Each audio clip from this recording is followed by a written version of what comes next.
Hello बच्चों, कैसे हैं आप। उम्मीद करती हूँ आप बढ़िया और एकदम मज़े में होंगे। बच्चों, आज हम पढ़ेंगे वर्ण विचार।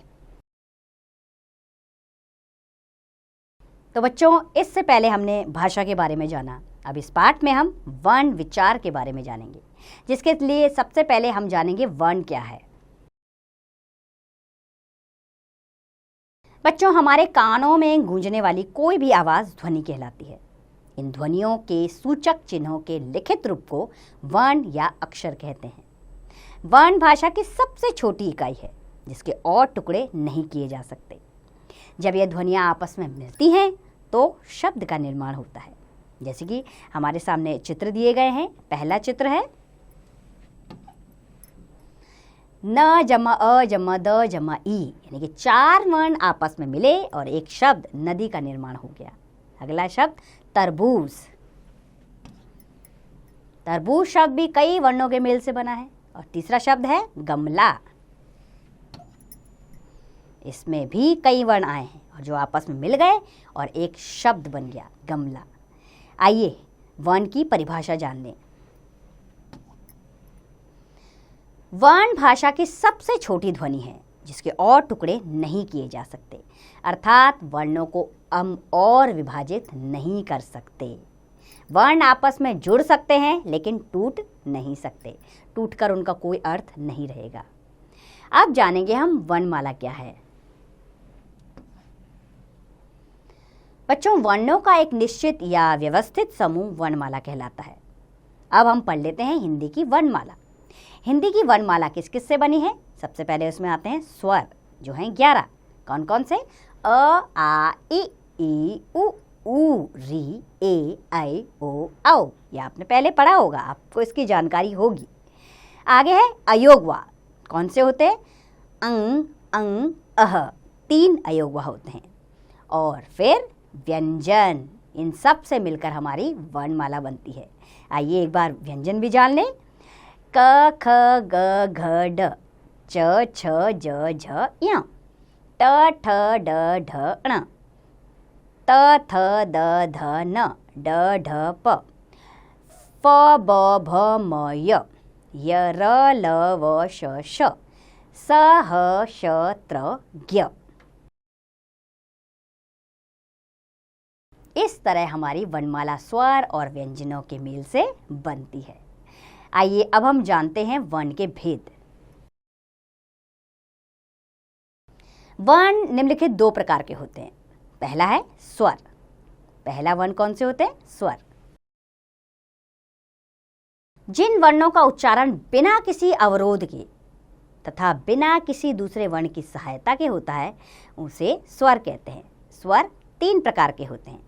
पहला ह्रस्व स्वर, दीर्घ स्वर और प्लुत स्वर। सबसे पहले हम जानेंगे ह्रस्व स्वर क्या है।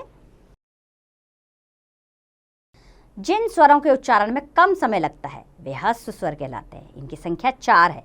जैसे अ इ उ री, देखिए कैसे फटाफट बोल दिया हमने। तो ये कौन से स्वर है? ह्रस्व स्वर। और दूसरा है दीर्घ स्वर। जिन स्वरों के उच्चारण में अधिक समय लगता है, यानी कि ह्रस्व स्वर से दुगना समय लगता है, वे दीर्घ स्वर कहलाते हैं। इनकी संख्या 7 है। इनमें कौन कौन से आते हैं? आ, ई, उ, ए, ऐ, ओ तथा औ। ये हैं दीर्घ स्वर। और तीसरे हैं प्लुत स्वर। जिन स्वरों के उच्चारण में 3 गुना समय लगता है उन्हें प्लुत स्वर कहते हैं। इनका प्रयोग किसी को पुकारने के लिए किया जाता है। इसकी पहचान के लिए स्वर के साथ 3 यानी कि 3 संख्या लिखी जाती है। जैसे ओम। इसमें बीच में देखिए 3 लिखा हुआ है, 3 लिखा हुआ है ना, तो ये क्या है? प्लुत स्वर। आइए जानने योग्य बातें जानें।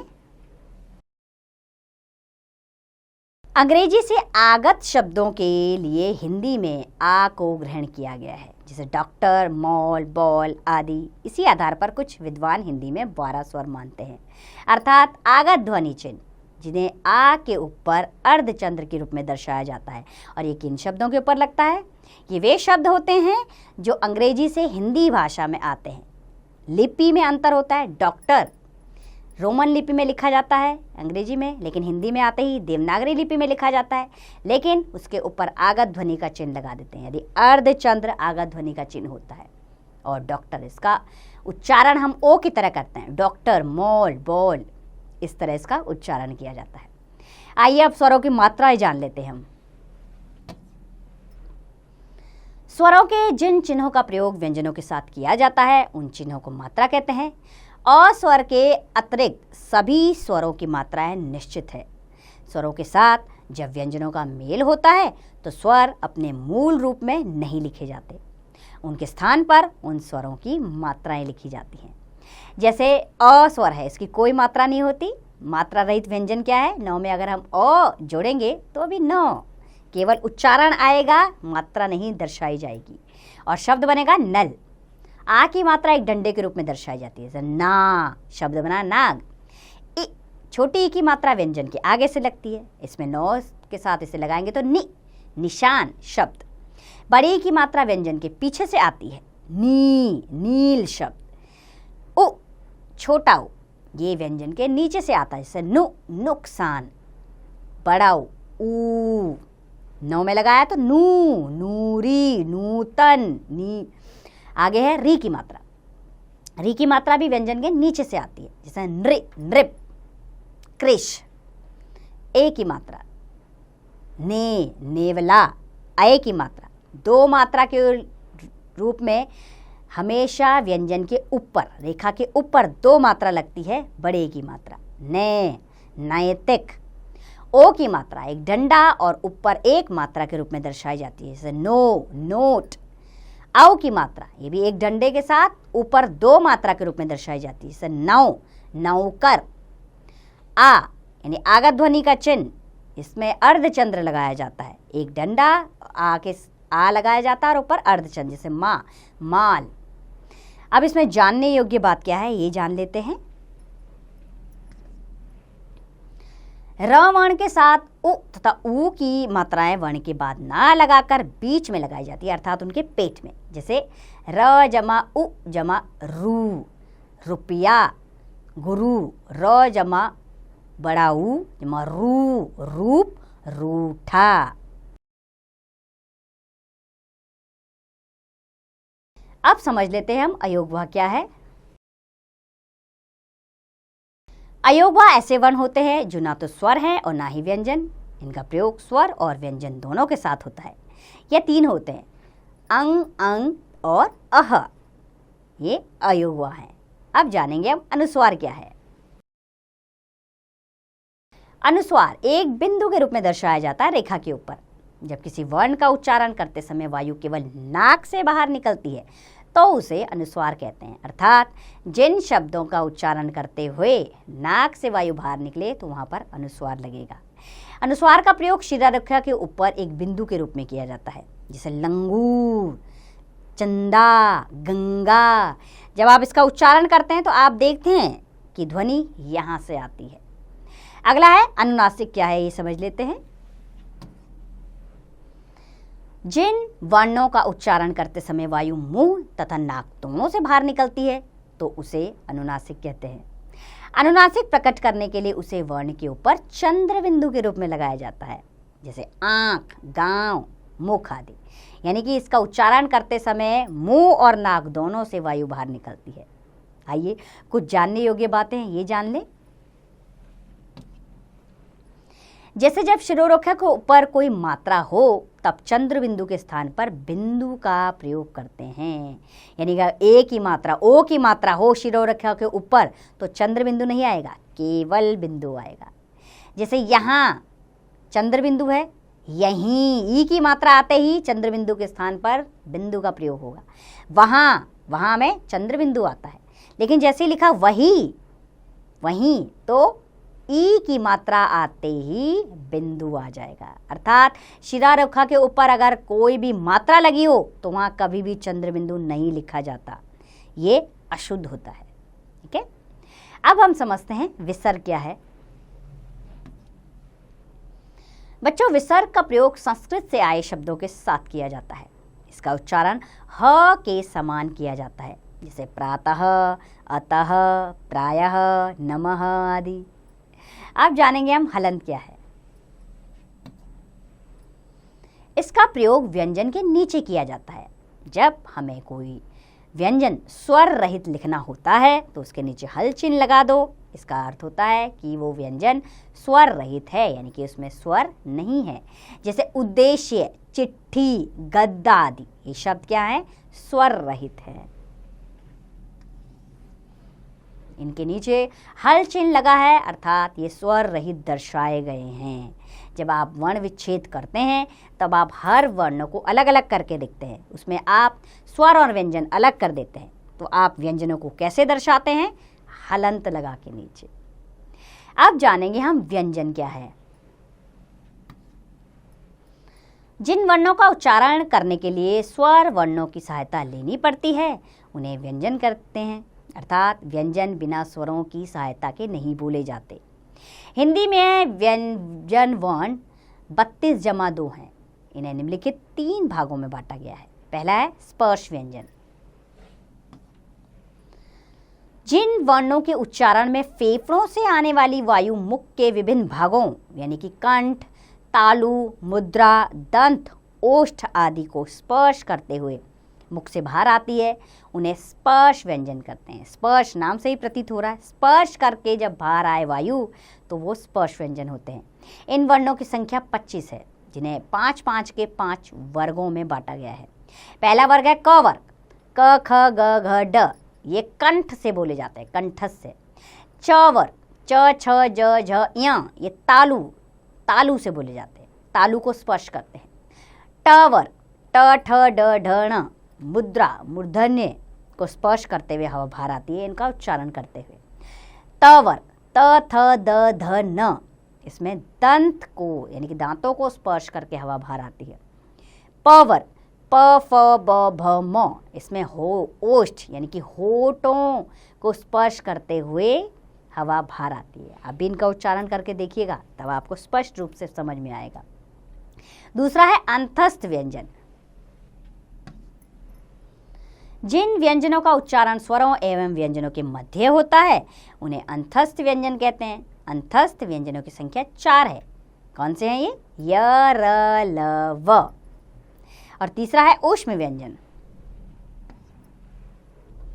जिन व्यंजनों का उच्चारण करते समय श्वास वायु गर्म महसूस होती है वे ऊष्म व्यंजन कहलाते हैं, यानी कि गर्म हवा बाहर आती है। ऊष्म व्यंजनों की संख्या 4 है, जैसे शो, शो, सो, हो, ये 4 क्या है? ऊष्म व्यंजन। आइए कुछ अन्य व्यंजन जान लेते हैं। ड, ढ, ये ड और ढ के विकसित रूप हैं, यानी कि ड, ढ के नीचे अगर बिंदु लगा दिया जाए तो ड, ढ बन जाते हैं। ये भी हमारे व्यंजनों में प्रयोग होते हैं। अब हम जानेंगे संयुक्त व्यंजन के बारे में। जब 2 अलग अलग व्यंजन ध्वनियाँ आपस में मिलती हैं तब वे संयुक्त व्यंजन कहलाती हैं। जैसे ज और य से संयुक्त व्यंजन बना ज्ञ और शब्द बने ज्ञात, ज्ञान, यज्ञ। श और र 2 व्यंजन मिले, नया संयुक्त व्यंजन श्र, आश्रम, श्रम, श्रमिक। क और श के मेल से श बनता है, क्षण, क्षमा, क्षमता शब्द। त और र के मेल से त्र बनता है, मित्र, पत्र, छात्र। आइए बच्चों, अब जाने हम द्वित्व व्यंजन क्या है। जब किसी स्वर रहित व्यंजन का उसी स्वर रहित व्यंजन के साथ संयुक्त रूप से उच्चारण किया जाता है तो उसे द्वित्व व्यंजन कहते हैं। जैसे ट, ट, इनको आपस में हम लिखेंगे इकट्ठा तो ये द्वित्व व्यंजन होगा। जैसे खट्टा, भट्टा, कट्टा, इसमें ट, ट दोनों का प्रयोग साथ साथ हो रहा है तो ये द्वित्व व्यंजन है। ल का जैसे हल्ला, लल्ला, गल्ला, बल्ला। स और स, किस्सा, गुस्सा, रस्सा। क का प्रयोग इकट्ठे, जैसे सिक्का, पक्का, धक्का। और चौ का सच्चा, कच्चा, बच्चा। त छत्ता, सत्ता, गत्ता। न का प्रयोग पन्ना, मुन्ना, चवन्नी, पन्नी, गन्ना। और जौ अगर साथ में आए तो द्वित्व व्यंजन कहलाएंगे, जैसे लज्जा, सज्जा, छज्जा। यानी कि एक जैसे व्यंजन अगर साथ में आए तो द्वित्व व्यंजन होंगे। आइए कुछ आगत ध्वनियाँ हैं, इनके बारे में जान लेते हैं। हिंदी में जो ध्वनियाँ अरबी, फारसी तथा अंग्रेजी भाषा से आई हैं उन्हें आगत ध्वनियाँ कहते हैं।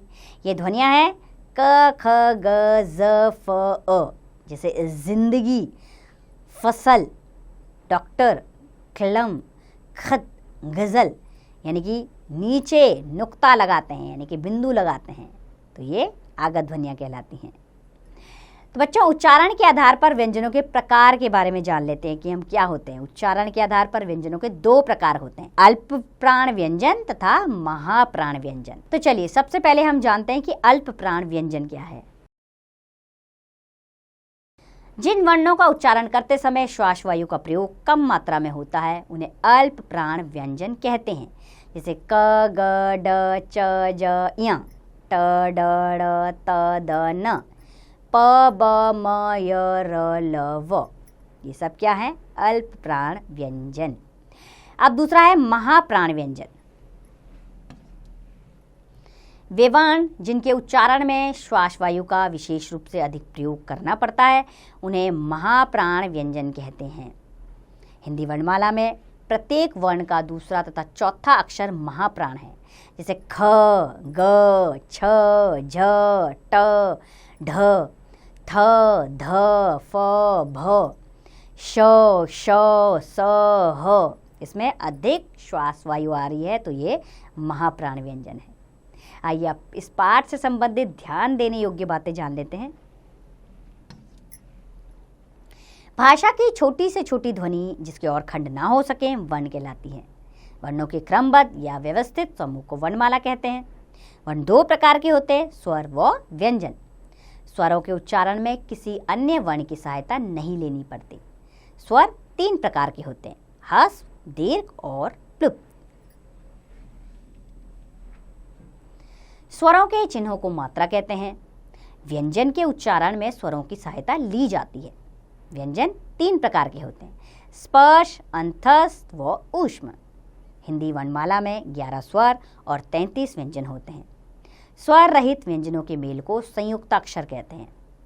जब एक ही व्यंजन का पहली बार बिना स्वर के 2 बार साथ साथ प्रयोग होता है तो उसे द्वित्व व्यंजन कहते हैं। और उच्चारण के आधार पर व्यंजन दो प्रकार के होते हैं, अल्प प्राण व्यंजन व महाप्राण व्यंजन। तो ये सब हमने इस पाठ में पढ़ा। थोड़ा सा ब्रीफ हमने आपको अंत में दिया, यानी कि इस पाठ से संबंधित क्या क्या बातें हमने जानी वो हमने अंत में पढ़ी। तो उम्मीद करती हूँ बच्चों आपको ये पाठ अच्छा लगा होगा और समझ आया होगा। अब इसका अभ्यास कार्य करने का कार्य किसका है? आपका है। तो इसका अभ्यास कार्य आप स्वयं कीजिए।